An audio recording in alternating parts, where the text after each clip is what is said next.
রোগ কিভাবে তৈরি হয় আমি খুব সংক্ষেপে আজকে কথা বলবো।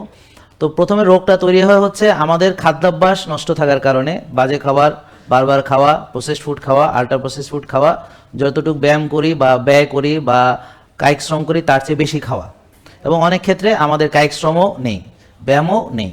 তো যা খাচ্ছি সেটা জমা হচ্ছে, জমতে জমতে আমাদের কিছু রোগ তৈরি হয়, যেমন ভুঁড়ি তৈরি হয়, লিভারে ফ্যাট তৈরি হয়, ডায়াবেটিস হয়, রক্তনালীর ভিতরে চর্বি জমে ব্লক হয়, হার্ট অ্যাটাক হয়, হৃদরোগ হয়, এরকম নানান রোগ হয়।